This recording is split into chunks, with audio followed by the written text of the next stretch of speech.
Hola, buenas tardes, ¿cómo están? Bueno, como habíamos quedado, le voy a dar esta última clase que es correspondiente a la unidad número 13, que es prescripción. Bueno, la prescripción, como ustedes bien sabrán, es un instituto que está directamente relacionado con el tiempo.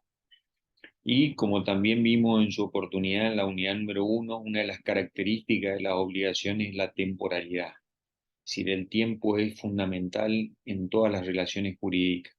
Y un instituto que incide directamente el factor tiempo, sin lugar a duda, es la prescripción. Hay dos clases de prescripción, una de ellas es la prescripción adquisitiva, o también llamada usucapión, que es aquella que se adquiere la propiedad o el derecho sobre un bien después de haber ejercido una posesión pacífica, ininterrumpida, pública y notoria por el tiempo determinado por ley. Este es un instituto propio de los derechos reales, y ustedes lo van a ver oportunamente.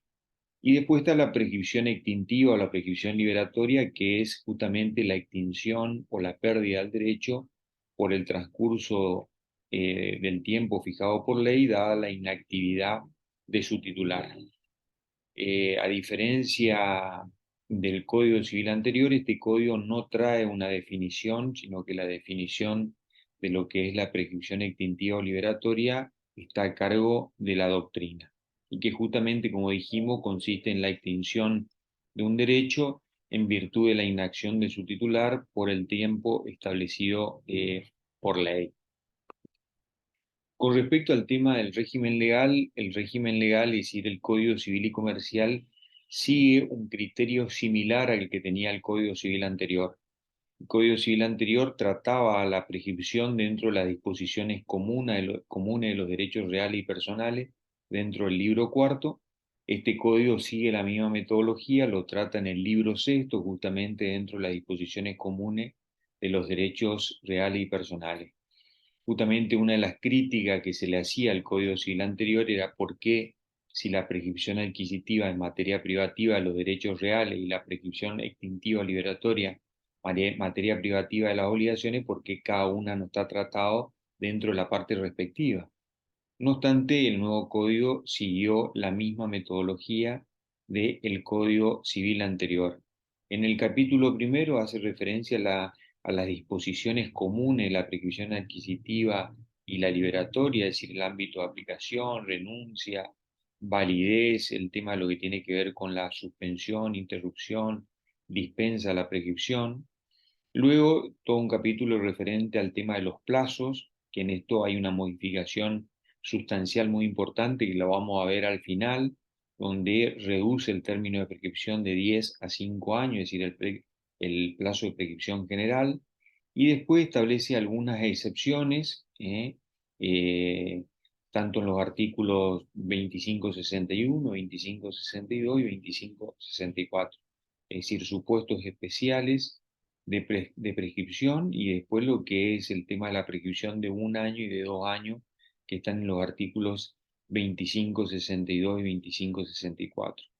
Y en el capítulo tercero trata de la prescripción adquisitiva, que, como le dije, es materia privativa de los derechos reales, y también remite a las disposiciones normativas del artículo 1887 y siguiente, que justamente hace referencia a este tipo de derechos.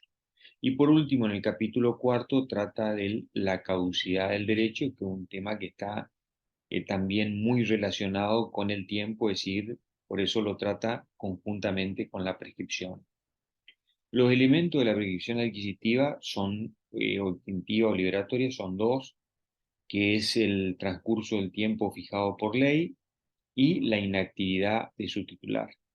En el tema del transcurso fijado por ley, como vimos, surge expresamente la ley, lo que es el tiempo que se debe tener en cuenta para saber si esa acción o ese derecho se extinguió o prescribió. Después se aplican principios fundamentales, como por ejemplo de que toda acción es prescriptible, salvo que la ley establezca lo contrario. Por ejemplo, el único supuesto que establece de acciones imprescriptibles, el tema de los delitos de lesa humanidad. Y después de que todo prescribe a los 5 años, salvo disposición legal en contraria, que es lo que surge el artículo 2561, 2562 y 2564. Y también deja en claro, sin perjuicio, lo que puedan disponer disposiciones o normas de carácter provincial, como por ejemplo el tema de los códigos fiscales o tributarios de cada provincia. Después los caracteres generales que hacen al tema de la prescripción, el primero es que es un instituto de origen legal, es decir, todo lo que tiene que ver con la prescripción tanto adquisitiva como liberatoria, lo que tiene que ver con requisito, validez, renuncia, efecto, todo surge expresamente de la ley. Las partes no pueden determinar nada en lo que respecta al tema de este instituto tan importante, que es justamente otro de los caracteres que un instituto de orden público, es decir, por lo tanto no puede ser modificado por voluntad de las partes, es decir, las partes no pueden modificar los plazos establecidos por ley, no pueden renunciar a lo que es el tema de lo que es el tema de oponer la prescripción en el futuro, es decir, es una norma de orden público y por lo tanto deja sin efecto lo que es la autonomía de la voluntad.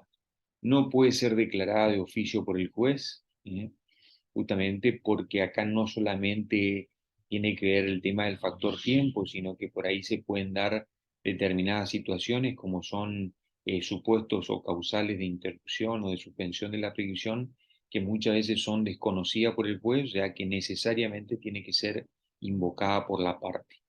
Es de interpretación restrictiva y esto es una consecuencia lógica porque siempre se está por la conservación de lo que son los actos o negocios jurídicos. Entonces, justamente la prescripción únicamente puede aplicarse cuando se determina expresamente que se han dado los supuestos establecidos expresamente por ley. Es extintiva del derecho, es decir, extingue el derecho una vez que transcurre el plazo establecido por ley y existe una inactividad por parte del titular de ese derecho de crédito. Y es una defensa que se hace valer de manera procesal, es decir, en un procedimiento judicial, pero de carácter sustancial. Es decir, es un mecanismo de defensa que surge expresamente de lo que es el Código Civil y Comercial. Con respecto al tema del curso de la prescripción, este es, digamos, un principio que ya se aplicaba en el Código Civil anterior, pero no había una norma expresa, sino que surgía de determinados artículos, como por ejemplo, en lo que hacía el tema de aquellas obligaciones condicionales, comenzaba a correr del momento que se cumplía la condición. En el tema de lo que eran las obligaciones con plazo, del momento que vencía el plazo, es decir, de todos esos artículos hacía presumir de que el curso de la prescripción comenzaba a correr del momento de que la prestación se tornaba exigible. Es decir, era un principio que era un criterio unánime tanto de la doctrina como de la jurisprudencia, pero no había una norma expresa. Situación que cambia con el Código Civil y Comercial, que como ustedes verán ahí, el artículo 2564 establece claramente el tema de que la prescripción o el transcurso del plazo de la prescripción comienza el día que la prestación se torna exigible. Después están los institutos que son comunes tanto a la prescripción adquisitiva como a la prescripción liberatoria, como el tema de la suspensión del curso de la prescripción, la interrupción y el tema de la dispensa de la prescripción corrida.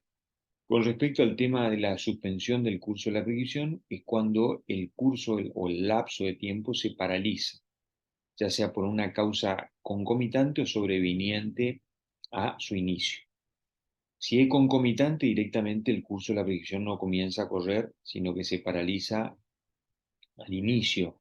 Y si es sobreviniente, el curso de la prescripción comienza a correr y llegado, una vez que se da esa causal, se paraliza, se suspende y una vez cesada la misma, se reanuda contando siempre el término anterior a los fines de la prescripción. Esto surge expresamente del artículo 2539, donde dice la suspensión de la prescripción detiene el cómputo del tiempo por el lapso que dura, pero aprovecha el periodo transcurrido hasta que ella comenzó. Vuelvo a repetir, estos supuestos o causales de suspensión o de paralización del curso de la prescripción solamente pueden surgir de la ley y son establecidos de manera expresa y de manera taxativa por ella. El Código Civil de Vélez Sarsfield, el código original, tenía 4 causales de suspensión del curso de la prescripción, que eran el caso de los incapaces, el caso de las acciones entre marido y mujer, el tema de las acciones de los padres, tutores o curadores respecto de sus hijos, pupilos o curados, y el tema de la acción que tenía el heredero beneficiario contra la sucesión. Esas eran las 4 causales de suspensión de la prescripción en el código original de Vélez Sarsfield. Esto fue modificado por la ley 17711, que suprimió una y agregó 2 más. Es decir, la que suprimió el supuesto de incapacidad de hecho, porque en ese sentido Borda, que fue uno de los principales precursores de la reforma a la 17711, entendía que en este supuesto había que diferenciar si el incapaz tenía representante o no. Si el incapaz tenía representante, la acción continuaba normalmente y por lo tanto el lapso de tiempo no se paralizaba, no se detenía. Y si el incapaz no tenía representante, no era un supuesto de suspensión, sino una causal de dispensa de la prescripción corrida. Y por lo tanto suprime este supuesto y agrega 2 más, que es por constitución en mora en forma auténtica y por deducción de querella criminal, que suspende el curso de la prescripción en la acción civil. La situación también se modifica con la sanción del Código Civil y Comercial, que en principio mantiene las causales del Código Civil anterior con la reforma a la 17711, pero suprime 2 supuestos. Una, la acción que tenían los terceros contra los cónyuges, la suprime, y la otra que suprime es el tema de la causal de deducción de querella criminal, que suspendía el curso del curso de la prescripción en la acción civil. Y se agregan otros supuestos, como son, por ejemplo, el caso de la suspensión del curso de la prescripción por mediación. También agrega el supuesto del tema de la suspensión no solamente entre marido y mujer, sino entre conviviente, y también agrega la suspensión de la prescripción entre quienes dirigen y administran las personas jurídicas mientras ejercen ese cargo, el cargo, un órgano de fiscalización. Bueno, con respecto a otro supuesto, lo que hace es modificar la denominación, justamente en virtud de las críticas que le había hecho la doctrina a el supuesto anterior. El supuesto anterior era que el curso de la prescripción se suspendía por constitución en mora en forma auténtica. El problema es que esto generaba confusión con el tema de lo que era la mora automática, también agregada por la ley 17711, donde la mora automática o de pleno derecho no suspendía el curso de la prescripción. Ergo, la doctrina decía que había que constituir 2 veces en mora, en este caso al deudor, para que surta los efectos justamente de la detención o la paralización del curso de la prescripción. Entonces, para evitar todo tipo de contradicción o lo que es interpretaciones contradictorias dentro tanto de la doctrina como de la jurisprudencia, que se cambió la denominación y hoy la que suspende es el curso de la prescripción es por interpelación fehaciente y se suspende durante el lapso de 6 meses o el plazo menor que corresponda a la prescripción de la acción, como surge claramente este artículo 2541. Después se suspende también, como dijimos, por mediación. Esto surge un agregado del Código Civil y Comercial del artículo 2542, donde dice el curso de la prescripción se suspende por la expedición por medio fehaciente la comunicación de la fecha de audiencia de mediación o de su celebración. Y se suspende o se paraliza mientras dura la misma. Una vez que se dicta el acta de la mediación, transcurrido 20 días, se reanuda nuevamente el plazo de prescripción, computándose también el tiempo anterior. Y después están los casos especiales donde de alguna manera vuelve a ratificar los mismos supuestos que ya existían en el Código Civil anterior. Se suspende o se detiene el curso de la prescripción entre cónyuges durante el matrimonio, entre convivientes mientras dura la unión convivencial, también entre lo que es personas incapaces, es decir, entre lo que son el tema de las acciones de los padres, tutores o curadores respecto de sus hijos, pupilos o curados, mientras dure el tema de lo que es la representación, responsabilidad parental, la tutela o la curatela, entre las personas jurídicas y quienes la dirigen o administran, y a favor y en contra del heredero con responsabilidad ilimitada respecto de los reclamos que tenga contra la sucesión o contra el acervo hereditario. Después está lo que es la interrupción del curso de la prescripción, que también es un instituto que es común a ambos tipos de prescripción. La diferencia con la suspensión es que esta causal lo que hace aniquila todo el tiempo transcurrido. Es decir, comienza a correr el curso de la prescripción del momento que la prestación se torna exigible y una vez que se da esta causal de interrupción, directamente borra todo el tiempo transcurrido y comienza nuevamente a correr desde cero. Esa es la diferencia que tiene con el tema de la suspensión. Son tres las causales de interrupción del curso de la prescripción: por petición judicial, por reconocimiento y por arbitraje. Respecto de la petición judicial, que está tratado en el artículo 2546, tenemos que hacer la primera referencia que el Código Civil anterior hablaba de demanda judicial. Y esto generó una discusión doctrinaria respecto de qué se entendía por demanda judicial. Si demanda en el sentido literal de la palabra, como está establecido en los códigos procesales, o cualquier reclamo o pretensión judicial que realice el actor es suficiente para interrumpir el curso de la prescripción, como por ejemplo el planteo de una cautelar, el tema de una acción declarativa de certeza, el tema de un beneficio de litigarse y gasto, es decir, si esto eran suficiente o no para interrumpir. Y el criterio de la doctrina mayoritaria, por no llamar unánime, era que sí. Es decir, toda acción que plantee la persona que quiera mantener vivo o activo su derecho era suficiente para interrumpir el curso de la prescripción. Por eso es que se le cambia la denominación de demanda judicial por petición judicial, que es un término mucho más pertinente. Y después que se interrumpe independientemente de que la demanda sea defectuosa o sea realizada por persona incapaz o ante un tribunal incompetente o en plazo de gracia. Porque justamente lo que trata de hacer el derecho es justamente de que el actor, o en este caso el titular del derecho de crédito, lo que quiera es mantener activo el mismo. Después se interrumpe conforme al artículo 2545 por reconocimiento. Como vimos en su oportunidad, el reconocimiento es un acto unilateral que recae sobre el deudor y es una manifestación de voluntad por la cual el deudor admite la existencia de una obligación respecto del acreedor. El reconocimiento, como vimos, puede ser expreso a través de una manifestación inequívoca por parte del deudor, como a través de actos que revelan que realmente el deudor está reconociendo la existencia de la obligación, ya sea a través de la pida una quita de interés, el tema de solicitar una prórroga en el plazo, es decir, todos actos que de alguna manera demuestran fehacientemente la existencia de esa obligación. El reconocimiento, justamente dentro de su efecto, estaba el de interrumpir el curso de la prescripción.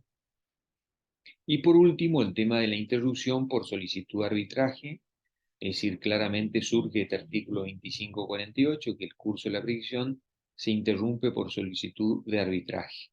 Es decir, en este caso las partes, en lugar de someterse a una pretensión judicial, lo que se someten a un juicio de árbitros, que es digamos, un trámite mucho más rápido, mucho más expeditivo. Y por supuesto se le aplican los mismos principios que vimos respecto de lo que es el tema de la petición judicial. Digamos, el anteproyecto de Código Civil y Comercial le agregaba un supuesto más de interrupción, que era el caso de interrupción por reclamo administrativo. En este caso no era una petición judicial, sino una petición administrativa que se hacía ante un órgano administrativo, como por ejemplo un reclamo que se podía hacer ante ante un ente autárquico o ante la fiscalía. Entonces, en ese caso, este reclamo administrativo también tenía los efectos de la interrupción del curso de la prescripción mm, eh, por efecto de de 6 meses contado del momento de que queda expedita la vía judicial. Lamentablemente, la versión definitiva del Código Civil y Comercial suprimió este supuesto de interrupción, es decir, las causales de interrupción siguen siendo las mismas que el Código Civil anterior, simplemente con el cambio de la denominación de demanda judicial por petición judicial, que sin lugar a duda es un término más adecuado, más pertinente. Después tienen lo que es el tema de la dispensa de la prescripción corrida. Cuando hablamos de dispensa, estamos haciendo referencia a lo que es el perdón, es decir, el juez lo que hace es perdonar el tema de cuando se ha cumplido el plazo establecido por ley para que esa acción se considere prescripta o extinguida. El juez, dice el artículo 2550, puede dispensar de la prescripción ya cumplida al titular de la acción si dificultades de hecho o maniobras dolosas obstaculizaban temporalmente el ejercicio de la acción. En el caso de personas incapaces, que el que vimos hoy sin representante legal, tienen el plazo de 6 meses que se computa desde la cesación de la incapacidad o aceptación del cargo del representante. Acá es donde se produce la principal modificación respecto tanto del Código Civil anterior modificado por la 17711 como respecto del Código Civil original de Vélez Sarsfield. En el Código Civil original de Vélez Sarsfield, en este caso puntual de la incapacidad, tenía que darse, la persona tenía que ejercer inmediatamente. Y ahí discutía la doctrina y la jurisprudencia qué se entendía por inmediatamente. 24 horas, 48 horas, un mes. Entonces se discutía, habían criterios contradictorios. Entonces, para evitar este tipo de situación, que sin lugar a duda afecta a lo que es la seguridad jurídica, es que la reforma ley 17711 introduce un plazo, que era el plazo de 3 meses. Situación que es modificada también por este Código Civil y Comercial, que amplía el plazo de 3 a 6 meses del momento de la aceptación del cargo por parte del representante. Es decir, de ese momento tiene la posibilidad de accionar. Dentro de este tema de la cuestión de la prescripción se incluyen algunas normas procesales que fueron muy criticadas, sobre todo por las doctrinas procesalistas, incorporando normas procesales dentro de lo que es un código sustancial. Las normas procesales que se incluyen, primero y principal, que la prescripción puede hacerse valer por excepción o por acción. Antes, en el Código Civil anterior, que tenía una definición respecto a lo que era la prescripción liberatoria, decía es una excepción para repeler una acción. Es decir, estaba tratada como una excepción, como un mecanismo de defensa. En la mayoría de los casos, durante la vigencia, generalmente se ejerce por vía de excepción, pero también el código permite la posibilidad de ejercerla por vía de acción.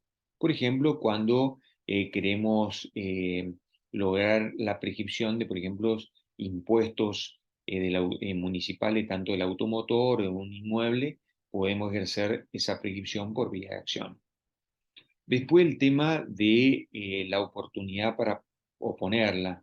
El Código Civil anterior hablaba en la primera presentación, lo que generaba también muchísima discusión doctrinaria y sobre todo que iba en contra de lo que disponían la mayoría de los códigos procesales. Por eso la modificación y la norma del artículo 2553 claramente dice que la prescripción debe oponerse en el momento de contestar la demanda en los juicios o en los procesos de conocimiento, que son los juicios ordinarios, o al momento de oponer excepciones en los procesos de ejecución. Y después algo que ya mencionamos con anterioridad, el tema de dentro de la facultad del juez, que el juez no puede declarar de oficio la prescripción, sino únicamente a instancia de parte interesada. O sea que si las partes no hacen valer este mecanismo de defensa, ya sea al momento de contestar la demanda o poner la excepción, automáticamente esa acción pasa a ser plenamente exigible. Con respecto a los plazos de prescripción, la modificación ha sido sustancial. Esta es una opinión particular, creo que el nuevo código simplifica notoriamente el tema de la interpretación respecto de los plazos, establece un plazo de carácter general, es decir, el ordinario, que reduce significativamente es decir, pasa de 10 años, como establecía el artículo 4023 del Código Civil de Vélez Sarsfield, lo pasa a 5 años, como establece el artículo 2560. Es decir, el plazo ordinario es el artículo 2560. El plazo de prescripción es de 5 años, excepto que esté previsto uno diferente en la legislación local, como dijimos, sobre todo en la mayoría de los códigos fiscales o los códigos tributarios. Después establece el artículo 2561 un plazo especial de prescripción de 3 años para el caso de los supuestos de responsabilidad civil y un caso de 10 años para el caso de los delitos por agresiones sexuales infligidas a personas incapaces, que comienza a correr el plazo del momento que cesa la incapacidad, lo que estamos hablando de un plazo realmente muy importante, muy extenso. Y después están los plazos especiales que establece el artículo 2562 y 2564, que son los supuestos, los casos que prescriben a los 4 y a los 2 años. Los únicos que son de carácter imprescriptibles son el tema de los delitos de lesa humanidad. ¿eh? El tema del plazo de prescripción civil de 3 años de la responsabilidad civil se armoniza con lo que ya establecía la Ley de Defensa del Consumidor en tal sentido. Con respecto al tema de los plazos especiales, es muy simple la situación ahora, es decir, lo que tenemos, si tenemos un caso particular, lo que tenemos que determinar es si está incorporado dentro de lo que es el artículo 2562 y el 2564. Si no está dentro de los supuestos mencionados en todo artículo, principio general.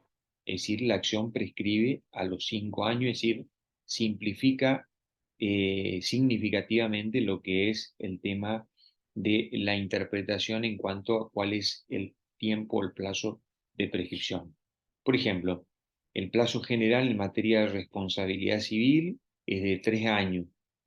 Es el principio general. Bueno, estos dos artículos comprenden supuestos especiales, como por ejemplo el reclamo de la indemnización por accidente de trabajo, no de tránsito, está mal acá, de trabajos o de enfermedad laboral, que prescribe a los 2 años.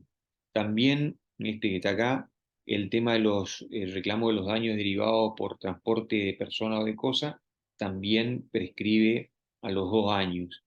Y 1 año el tema del reclamo por vicios redditorios o vicios ocultos de la cosa, o el reclamo contra el constructor por responsabilidad por ruina total o parcial, que también prescribe al año.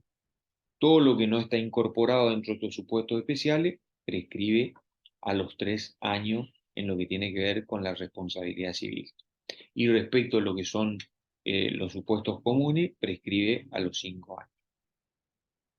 Y el último tema, que es la caducidad del derecho, un tema que también está directamente relacionado con la inactividad del titular y con el transcurso del tiempo establecido expresamente por ley, que sería el punto en común, el punto de contacto que tiene con el tema de la prescripción, la definición respecto de la caducidad del derecho a los fines de marcar una diferencia, la verdad que ha generado enormes inconvenientes a la doctrina en general, porque prácticamente implica eso, es decir, la pérdida o la extinción de un derecho por la inactividad de su titular durante el tiempo establecido por ley.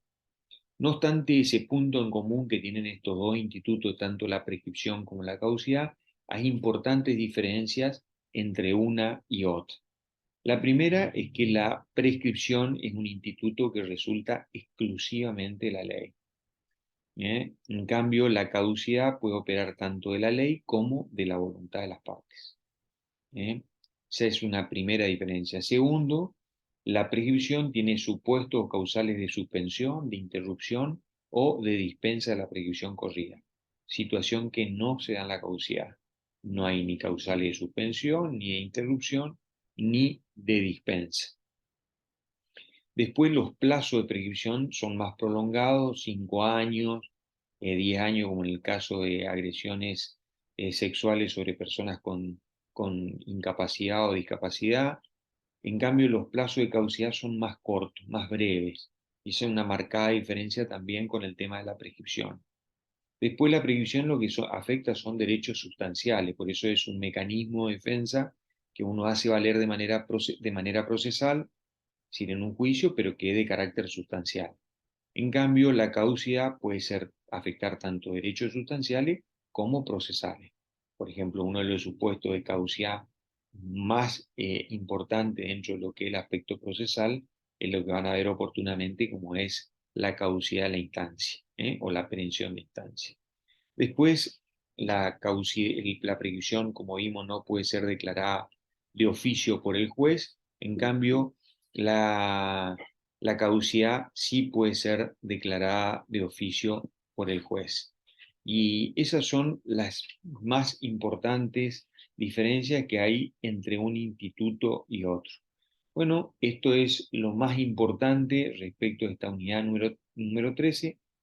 Por supuesto, cualquier duda, estamos a total disposición. ¿Eh? Saludos cordiales para todos y por supuesto les deseo el mayor de los éxitos para el examen del día lunes. ¿Eh? Saludos a todos.